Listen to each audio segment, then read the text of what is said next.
शेवगा आणि बटाट्याची ग्रेव्हीवाली भाजी बनवायला प्रथम कढईमध्ये तेल गरम करून यावर शेवग्याचे शेंगा आणि बटाट्याच्या फोडी घालायच्या आणि या चांगल्या 4-5 मिनटं परतून घ्यायच्या. एका प्लेटवरती काढून घ्यायचं. शिल्लक राहिलेल्या तेलामध्ये कांदा, आलं, लसूण, टोमॅटो घालून हे सर्व मसाले चांगले मऊ होईपर्यंत परतून घ्यायचे. थंड झाल्यावर हे मिक्सरमधून बारीक करून घ्यायचे. आता फोडणीसाठी पॅनमध्ये तेल गरम करून तेजपान आणि जिरं घातलं. यावर बारीक चिरलेला कांदा घालायचा. कांदा हलक्या गुलाबी रंगावर परतून घ्यायचा.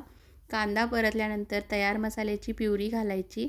थोडा वेळ परतून घ्यायची. आता यामध्ये हळद, धने पावडर, जिरा पावडर, चवीप्रमाणे तिखट व मीठ घालून तेल सुटेपर्यंत मसाले चांगले परतून घ्यायचे. शेवगा आणि बटाटा घालायचा, चांगला मिक्स करायचा. चिरलेली कोथिंबीर, गरम मसाला घालायचा. पुन्हा एकदा चांगलं मिक्स करून गरजेनुसार पाणी घालायचं आणि भाजी चांगली